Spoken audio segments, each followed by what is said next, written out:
అఊజు బిల్లాహి మినష్ షైత్వానిర్ రజీమ్. బిస్మిల్లాహిర్ రహ్మానిర్ Rahim.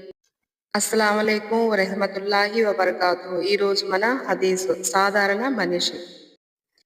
Hazrat Anas bin Malik రజియల్లాహు తాలా ఉల్లేఖనం ప్రకారం దైవ ప్రవక్త సల్లల్లాహు అలైహి వసల్లం గారు రోగిని పరామర్శించేవారు, జనాజాలో పాల్గొనేవారు, గాడిద మీద సవారీ చేసేవారు, బానిస విందు ఆహ్వానాన్ని స్వీకరించేవారు. తిర్మిజీ హదీస్.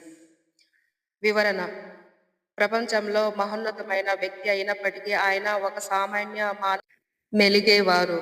అహం, ఆడంబరం ఆయన దరికి చేరేవి కావు. సాధారణంగా పెద్దలనబడేవారు చేయని పనులలో కూడా ఆయన నిడాడంబరంగా పాల్గొనేవారు. రోగిని పరామర్శించడం, జనాజాలో పాల్గొనడం, ఆనాటి అతి సాధారణ వాహనాలైన గాడిద మీద సవారీ చేయడం ఆయనకు మొహమాటమని కూడా అనిపించేది కాదు. అలాగే బానిస విందుకు పిలిచినా తటపటాయించకుండా ఆహ్వానాన్ని స్వీకరించేవారు సంతోషంగా. ఇస్లాం దృష్టిలో మరియు చాలా మంది చరిత్రకారుల అభిప్రాయంలో ప్రవక్త ముహమ్మద్ సల్లల్లాహు అలైహి వసల్లం గారు ప్రపంచ చరిత్రలోనే చాలా ఉన్నత స్థితిలో ఉన్న వ్యక్తిగా పరిగణించబడ్డారు. ఆయన ముహమ్మద్ సల్లల్లాహు అలైహి వసల్లం గారు మనుషులకు న్యాయం, నీతి, నిజాయితీ, దయ మరియు సమానత్వం నేర్పించారు. సుబ్హానల్లా.